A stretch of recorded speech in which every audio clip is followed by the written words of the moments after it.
नमो उमज्झायाणं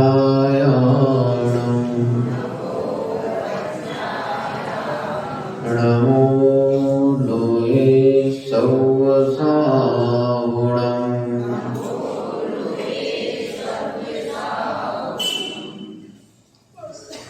नमः श्रीवर्धमानाय निर्धूतकलिलात्मने सालोकानां त्रिलोकानां यद्विद्यादर्पणायते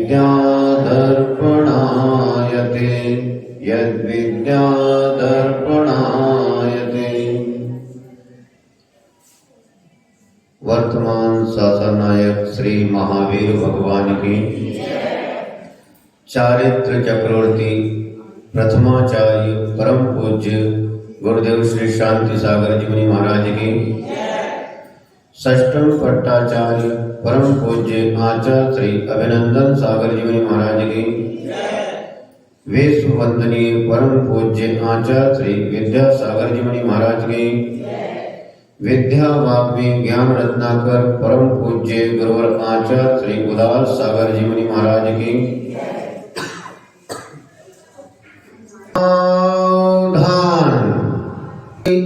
इंद्र की सभा में इंद्रराज सौधर्म पधार रहे हैं।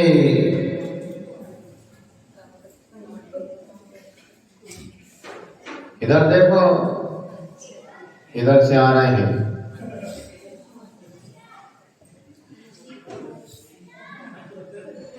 प्रथम स्वर्ग के इंद्र का दरबार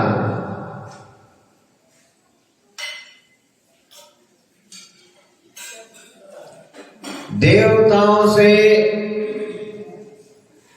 भर गया। जैसे ही सभा में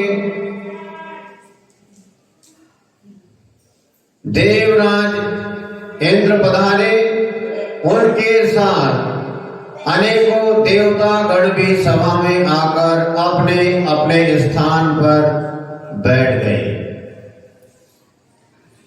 अब इंद्र सभा लगी। इंद्र सभा में अनेकों प्रकार की देश विदेश की चर्चा चलने लगी। उन चर्चाओं के बीच मध्य लोक की भी चर्चा लगी। पृथ्वी लोक, मनुष्य लोक की चर्चा प्रारंभ हुई। एक विशिष्ट देव ने चर्चा प्रारंभ की। वह बोला कि प्रभु, धरती पर एक नहीं सैकड़ों नर पुंगव है। वो ऐसे नर पुंगव हैं कि जो मनुष्य होते हुए भी देव तुल्य है। ऐसी वह देव इस पृथ्वी लोक पे रहने वाले मनुष्यों की प्रशंसा करने लगा, चर्चा करने लगा कि पृथ्वी लोक पर ऐसे ऐसे नरपुंगव है कि जो अपने आवश्यक कर्तव्य पूरे करते हैं और मनुष्य लोक का आनंद लेते हैं, मनुष्य पर्याय का आनंद लेते हैं। हम सोचते हैं कि हम देव हैं, हम देवता हैं, हम स्वर्ग में रहते हैं, स्वर्ग का आनंद लेते हैं। लेकिन देवराज इंद्र, हमने तो सुना है कि पृथ्वी लोक में वहां भी मनुष्य धर्म कर्म करके, धर्म चर्चा करके, धर्म का आचरण करके अपने जीवन को धन्य और मंगलमय बना लेते हैं। उस देवता की चर्चा इंद्रराज सौधर्म ने सुनी और सौधर्म कहने लगा बड़े मुस्कुराते हुए उस देव से कहने लगा कि बंधु, इसमें चकित होने की कोई आवश्यकता नहीं है। ये सत्य है जो आप कह रहे हैं कि पृथ्वी लोक पर बहुत से ऐसे नरपुंगव हैं जो अपना अपना धर्म कार्य करते हैं, अपने अपने क्षेत्र में शुभ कार्य करते हैं और उन सब कर्म का फल भोगते हैं। पूर्वोपार्जित पूर्व कर्मों का फल भी भोगते हैं। वहां पर अनेकों प्रकार के मनुष्य हैं जो अपने पूर्वोपार्जित कर्मों का फल भोग रहे हैं। जिन्होंने पूर्व जन्म में अच्छे शुभ कार्य किए हैं, वे उन पुण्य कर्म का फल भोग रहे हैं और वर्तमान में भी अच्छे अच्छे कार्य कर रहे हैं। इंद्र उस देवता से कहता है कि आज तुमने बहुत अच्छी चर्चा की है। आज चर्चा जो प्रारंभ हुई है बहुत अच्छी चर्चा से हुई है। यह चर्चा प्रारंभ आपने पृथ्वीलोक के मनुष्य की चर्चा की है, तो सही बात है कि पृथ्वी लोक में जो मनुष्य रहते हैं उनमें ऐसे कितने ही मनुष्य हैं जो धर्म कार्य करते हैं। आप और किसी की तो नहीं, आप उद्दायन राजा को ही ले लीजिए। उद्दायन राजा के अंतस में, उसके हृदय में निर्वी चिकित्सा अंग समाया हुआ है। निर्वी चिकित्सा गुण उनके हृदय में समाया है। उद्दायन सम्राट होकर, राजा होकर भी मानवता में व्याप्त हीनता, दीनता और महामारी, बहुत सी ऐसी महामारियां होती हैं, उन महामारियों से भी वह परहेज नहीं करता है। ऐसा उद्दायन राजा है। उसके दरवाजे पर कोई अपने पैरों से जो चल न सकता है, आंखों से देख नहीं सकता है, कानों से सुन नहीं सकता है, ऐसे पैरों से नहीं चलने वाले के लिए लोग डगड़ा कहते हैं। कानों से नहीं सुनने वाले को बहरा कहते हैं। जो जबान से बोल नहीं सकता उसको गूंगा कहते हैं। ऐसे ऐसे दीन दुखी लोग उसके दरवाजे पर जाते हैं और तो और महामारियों से ग्रसित, जैसे महान कुष्ठ रोग के कोड़ी, मवादी जिन्हें कुष्ठ रोग हो गया है, उनके शरीर से मवाद बह रहा है, खून बह रहा है, पीप बह रहा है। ऐसे कोड़ी मवादी व्यक्ति, चाहे साधु हो, चाहे गृहस्थ हो, भिक्षु हो, उनकी असुचि काया से भी वह उद्दायन राजा कभी भी घृणा नहीं करता है। उनके रोगी शरीर को देखकर उनसे कभी ग्लानि नहीं करता है। ऐसा वह उद्दायन राजा उन दीन दुखी व्यक्तियों के दुख दूर करता है, उन दीन दुखी दुखियों की सेवा करता है। उनके दरवाजे पर जो गरीब हो, चाहे कोई बीमार हो, जो भी उनके दरवाजे पर जाता है, वो उद्दायन राजा उनकी सेवा शुश्रूषा करता है, उनके अभावों की पूर्ति करके वह सुख मनाता है। ऐसा यह उद्दायन राजा है। उद्दायन राजा की विशेषता है कि कोई स्वस्थ साधु हो, चाहे कोई बीमार साधु हो, कोई भी आ जाए उनकी सेवा में वह तत्पर रहता है। उसी बीच एक देव राजा इंद्र के वार्तालाप से चकित हो गया। उसे बहुत आश्चर्य हुआ और वह पूछ बैठा कि उद्यान की बात कर रहे हैं देवेश?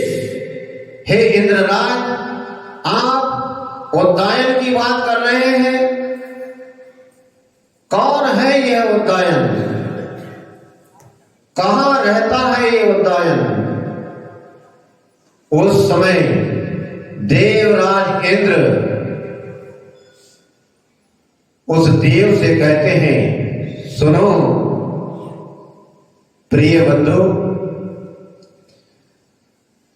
कच्छ देश के एक सुंदर नगर में, और उस नगर का नाम है रौरव। उस रौरव नगर का वह महापति है, वह वहां का राजा है। उसका नाम उद्यान है। महापति मान्य उद्यान की बात है। यह देव उनकी अर्धांगिनी महारानी प्रभावती भी उनके कार्य क्षेत्र में सहयोगी है। कभी उन पर भी दृष्टि डालो और अपूर्व सुख का आनंद लो। ऐसा इंद्रराज सौधर्म ने उस देव से कहा कि हाथ कंगन को आरसी क्या वासव,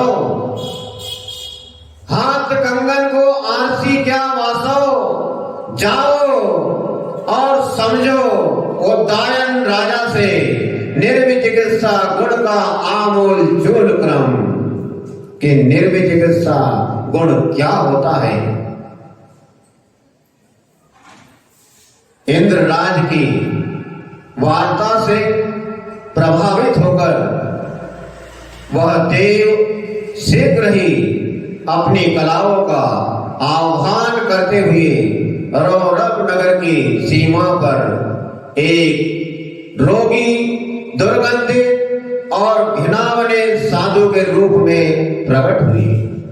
उस देव ने अपना देव रूप छोड़कर एक मुनि का, दिगंबर मुनि का रूप धारण कर लिया और दिगंबर मुनि का रूप धारण कर रोगी, दुर्गंधित, घिनौने साधु के रूप में रौरव नगर की सीमा पर प्रकट हुए।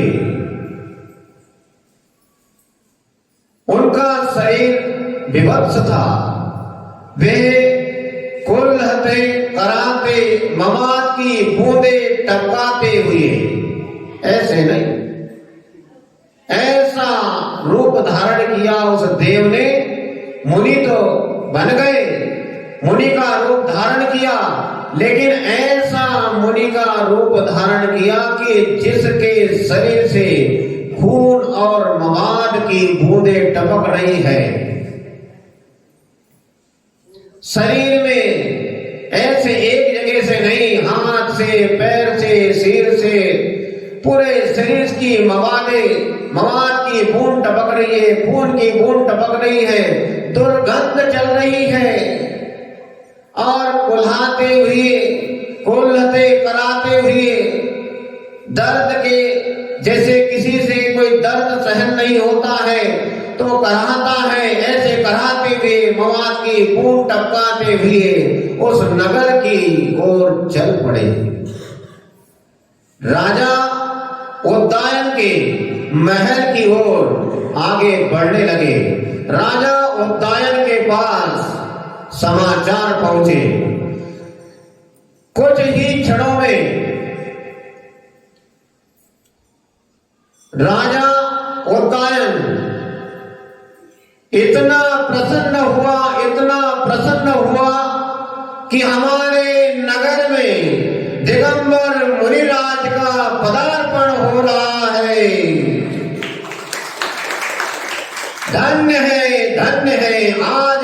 सौभाग्य है। आज मुझे दिगंबर मुनिराज के दर्शन होंगे। पता नहीं कितने पाप कर्मों का मेरा क्षय होगा। धन्य है प्रभु, कौन सा मेरा पुण्य कर्म आज जागा है, आज जो मुझे दिगंबर मुनिराज के दर्शन होंगे। उद्दायन राजा की प्रसन्नता का पार नहीं। हम अपने शब्दों से उसकी प्रसन्नता का पार नहीं लगा सकते हैं, बखान नहीं कर सकते हैं। उद्दायन राजा प्रसन्न हुआ और मन ही मन सोचने लगा कि आज तो हमें बड़ा सौभाग्य प्राप्त होने वाला है, मुनिराज के दर्शन का, मुनिराज के पूजन का, मुनिराज के पाद प्रक्षालन करने का, और मुनिराज के पाद प्रक्षालन करके जो गंधोदक निकलेगा उस गंधोदक को माथे पर लगाने का सौभाग्य प्राप्त होगा। और आज हमारा सौभाग्य जागा है, इस रौरव नगरी का सौभाग्य जागा है, बच्चे बच्चे का, जन जन का सौभाग्य जागा है। आज हमारे नगरी में मुनिराज पधार रहे हैं। आज हमें उन्हें आहार दान देने का भी अवसर प्राप्त होगा। मुनिराज नगर में आए और उनका आहार ना हो तो आपको कैसा लगता है? हम आप ही से पूछते हैं। नहीं महाराज, आप बिना आहार किए हमारे यहां से नहीं जा सकते। आप यहां से निराहार नहीं जाएंगे, आपको आहार करना होगा। इस भारत भूमि पर आज भी जहां जहां मुनि भक्त परिवार है, जैन समाज है, चाहे दिगंबर हो, चाहे श्वेतांबर हो, चाहे तेरा पंथ हो, चाहे 20 पंथ हो, चाहे स्थानक वासी हो, कोई भी हो, लेकिन जब कभी खबर लगती है कि दिगंबर साधु संघ हमारे नगर में आ रहा है और बिना आहार के चला जाए, ये हम बर्दाश्त नहीं करेंगे, हमारी इज्जत का सवाल है। नहीं महाराज, आपको आहार करके जाना होगा। कहते हैं ऐसे ही उद्दायन राजा मन में विचार करता है, प्रसन्नता के विचार करता है, प्रसन्न हो गया कि आज हमें मुनिराज के दर्शन होंगे, मुनिराज का पाद प्रक्षालन करने का अवसर मिलेगा, उनके चरणों का गंधोदक मिलेगा, आज हमें उन्हें आहार दान देने का लाभ मिलेगा। इस भावना से उद्दायन राजा, रानी प्रभावती और उनके साथीगण नगरवासी मुनिराज की अगवानी के लिए भेड़ बाजे के साथ निकलते हैं और मुनिराज के पास पहुंचकर साष्टांग पंचांग अपने विधि से गवासन में बैठ के लोग उन्हें प्रणाम करते हैं। नमोस्तु महाराज जी, नमोस्तु नमोस्तु, आपका हमारे नगरी में स्वागत है, आइए आइए महाराज आइए। कुछ लोगों ने तुरंत वहीं पर श्रीफल अर्घ चढ़ाकर उनकी परिक्रमा लगाकर भेड़ बाजों के साथ जिन मंदिर में ले आए, लेकिन उसमें कुछ लोग तो विचार करने लगे कि ये कैसे मुनिराज है, इतने बीमार, खून और मवाद की बूंदें टपक रही है, दुर्गंध चल रही है, बदबू आ रही है, लेकिन उद्दायन राजा जरा भी उसके मन में घृणा के भाव, ग्लानि के भाव नहीं आए। आइए महाराज जी, आइए मुनीश्वर, आइए मुनिराज।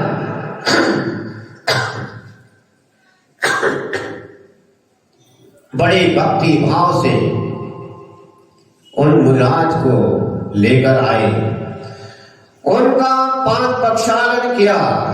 उसके बाद अच्छी अच्छी सुवासित द्रव्यों से मुनिराज का पूजन किया और पूजन के बाद कुछ ही देर बाद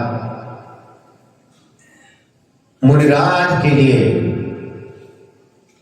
अपने द्वार पर पड़गहान के लिए उद्दायन राजा और रानी प्रभावती और भी लोग खड़े हुए। नवदा भक्ति से उन मुनिराज का पड़गहान हुआ। कुछ लोग तो चर्चा ही करते रहे, कैसा राजा है ये, इतने बीमार मवाद बह रही है और पड़गहान कर रहा है। लेकिन उद्दायन राजा ऐसा वैसा धर्मात्मा नहीं था।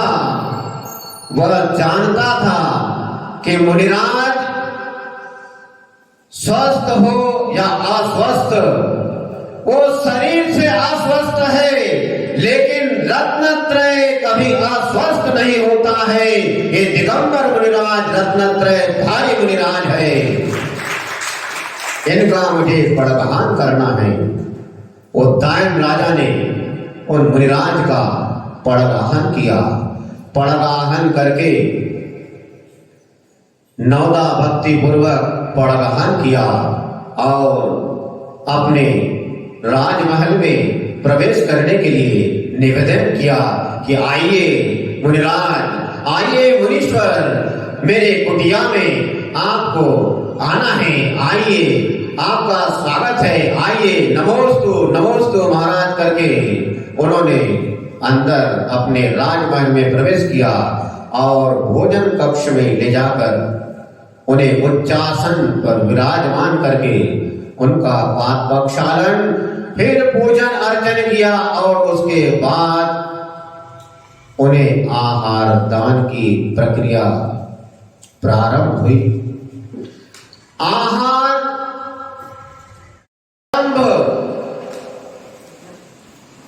होने से पहले ही मुनिराज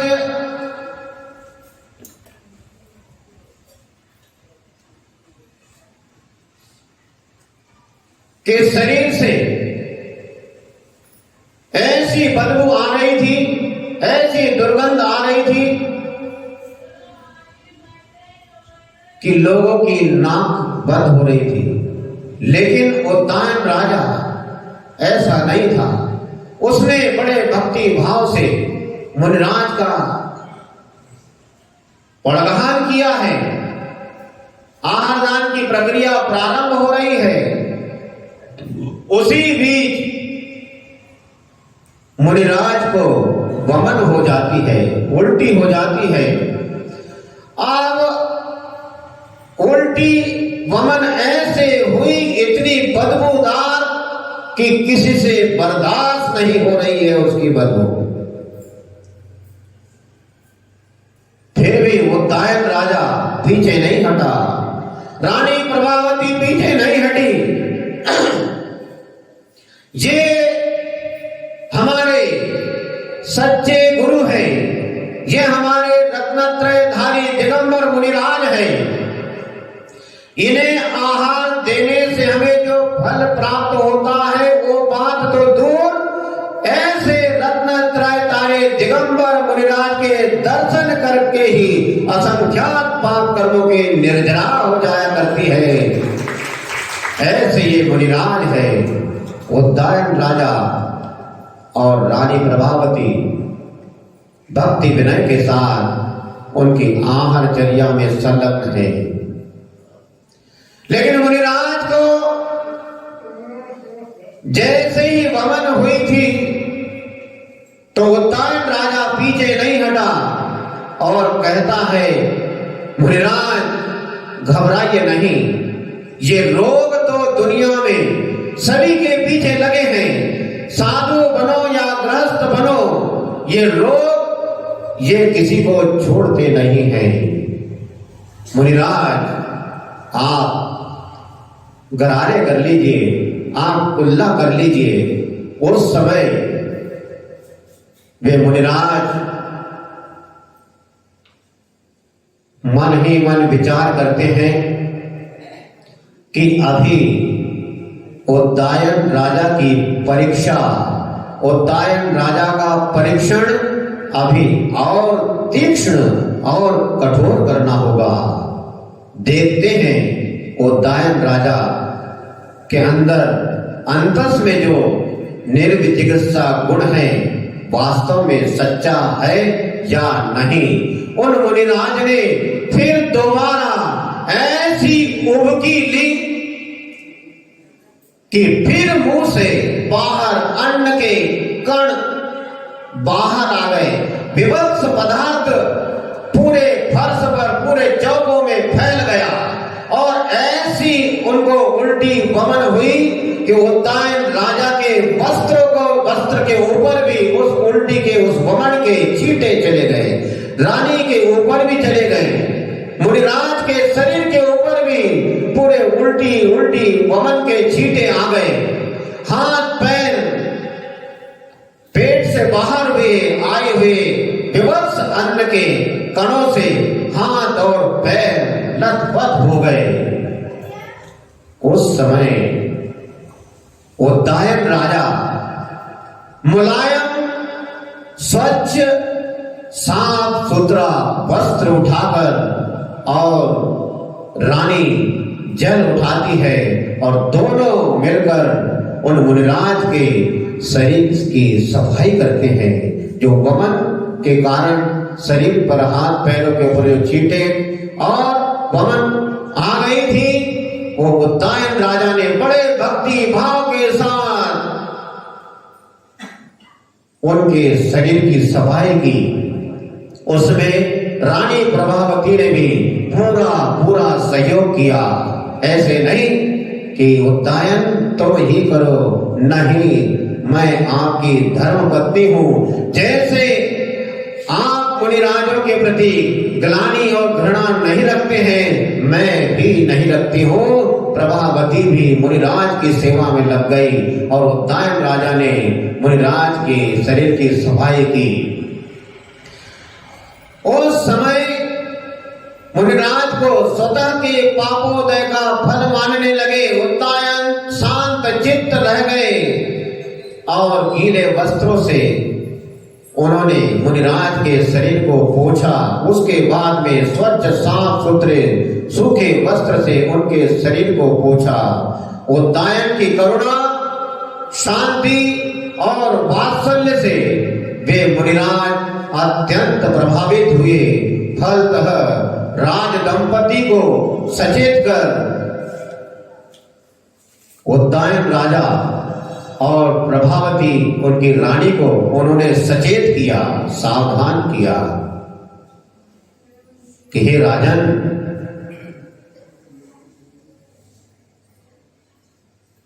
अब मैं अपने वास्तविक रूप में आता हूं। राजा चकित हो गया कि वास्तविक रूप क्या होता है, इससे और बड़ा वास्तविक रूप क्या हो सकता है। दिगंबर मुनि के अलावा और इस संसार में कौन सा वास्तविक रूप है। उसी क्षण मुनिराज, जो देव मुनिराज बने थे, वे अपने असली रूप में आए और उन्होंने मुनि रूप को छोड़कर देव रूप में, अपने असली रूप में आए और कहने लगे कि महाराज उद्दायन, हमने अपने नायक देवेश, देवेंद्र, इंद्रों के इंद्र, सौधर्म इंद्र देवेश से जो सुना था वह सत्य निकला। आप महान है राजन, आप निर्विचिकित्सक है। मेरी शुभकामना आप स्वीकार कीजिए। आप तो मनुष्य लोक के, मनुष्य नहीं, आप तो मनुष्य लोक के देवता है। आप देवता हैं।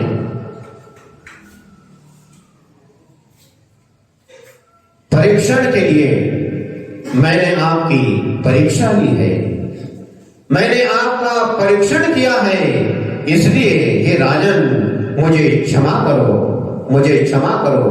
परीक्षा में आप पूर्ण सफल हुए हैं। आप मानवता के प्रमुख रक्षक ही नहीं, आप सेवक भी है। आप धन्य हैं, आप धन्य हैं। ऐसे मुनियों की सेवा करने वाले उद्दायन का इस लोक में तो क्या तीनों लोकों में जय जयकार होनी चाहिए, जय जयकार होनी चाहिए। ऐसा उस देवता ने राजा को संबोधित किया और कहा कि आप धन्य हैं, आप धन्य हैं राजन, आप धन्य हैं। ऐसा कहकर वह देव अंतर्हित हो गए, वहां से चले गए। धर्म प्रेमी इसने बंधु, आपने आज सम्यक दर्शन के तीसरे अंग निर्विजिज्ञासा अंग के विषय में राजा उद्दायन की कथा सुनी है।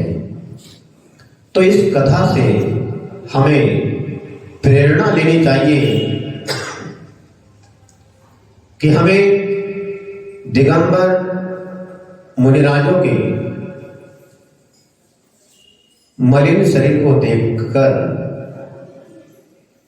शरीर है ये, पसीना है, धूल है, मिट्टी है, ऐसे धूल दूषित या कोई अस्वस्थ मुनिराज को देखकर हमें उनके शरीर से ग्लानि नहीं करना चाहिए, घृणा नहीं करना चाहिए।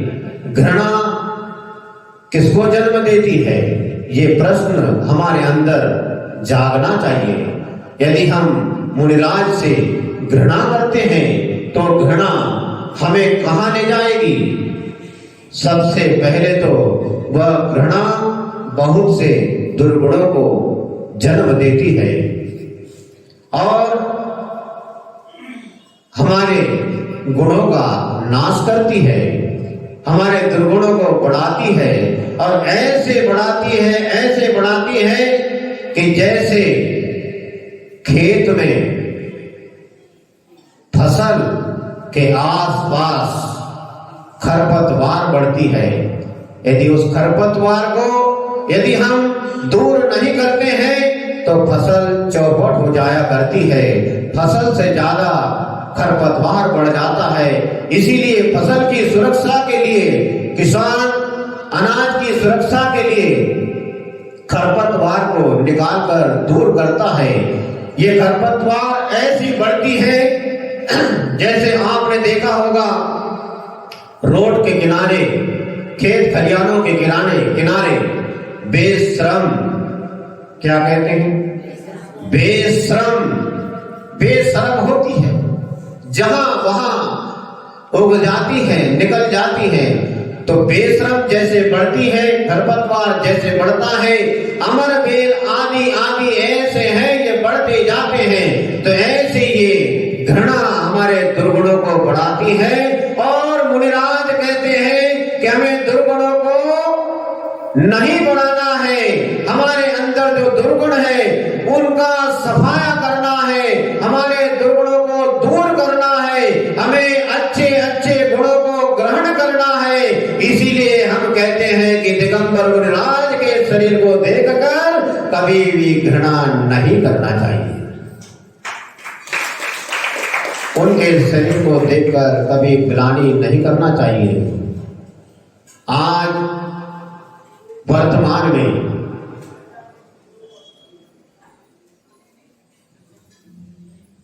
भारत में ऐसे श्रावकों का अभाव हो रहा है जो मानव की बीमारी और विवत्साओं से घृणा करते हैं। और हम कहते हैं कि कोई बीमार हो, कोई दुखी हो, साधु है, तो उसके शरीर से, साधु की बीमारी से हमें घृणा नहीं करना चाहिए, घृणा और ग्लानि नहीं करना चाहिए। घृणा और ग्लानि को छोड़कर हमें उनकी सेवा शुश्रूषा में लग जाना चाहिए।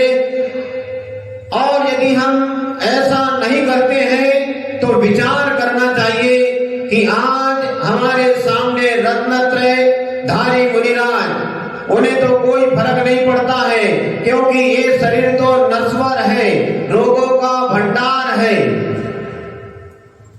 आज नहीं कल छोड़ना है। लेकिन यदि हम ऐसी सेवा से भी दूर रहते हैं तो यदि कभी हम इस पर्याय में या आने वाले पर्यायों में कहीं बीमार हुए और हमें ऐसा कोई कुष्ठ रोग हुआ, ऐसा कोई मवाद और खून बहने वाला कोई रोग हुआ, तो हमारे पास कौन होगा, हमारी कौन सेवा करेगा? इसी भावना को लेकर कि नहीं, जो जैसा करता है उसे वैसा फल मिलता है, आज मुझे अवसर मिला है, ऐसी बीमारी इन मुनिराज को हुई है, ये बीमारी मुनिराज को क्या, मुझे क्या, इस दुनिया में किसी भी प्राणी को नहीं हो, ऐसी भावना हमें भाना चाहिए। बीमारी होती है, रोग होता है, भावना भाना चाहिए कि ऐसा असाध्य रोग किसी को ना हो, भगवान किसी को ना हो, ऐसी भावना हमें भाना चाहिए। और उन रोगी मुनिराजों की सेवा में यदि कोई गृहस्थ भी है, कोई रोगी है, तो उनकी सेवा से भी दूर नहीं हटना चाहिए, उनकी सेवा में संलग्न रहना चाहिए। जैसे उद्दायन राजा के द्वार पर कोड़ी, मवादी, असहाय व्यक्ति, कोई भिक्षु, साधु, कोई भी आ जाए, वह उनकी सेवा करता था। इस कहानी से हमें भी शिक्षा लेनी चाहिए। यदि हमारे जीवन में ऐसे कोई रोगी मुनिराज, ऐसे कोई रोगी गृहस्थ या कोई बीमार या कोई असहाय, कोई गरीब व्यक्ति हमारे संपर्क में आता है, तो हम उसके अभाव को दूर करेंगे, उसके रोगों को दूर करने का पूरा प्रयत्न करेंगे, औषधि उपचार करेंगे। ऐसी भावना हमें भाना चाहिए। इसी मंगल भावना के साथ परम पूज्य गुरु और आचार्य श्री उदार सागर जी महाराज की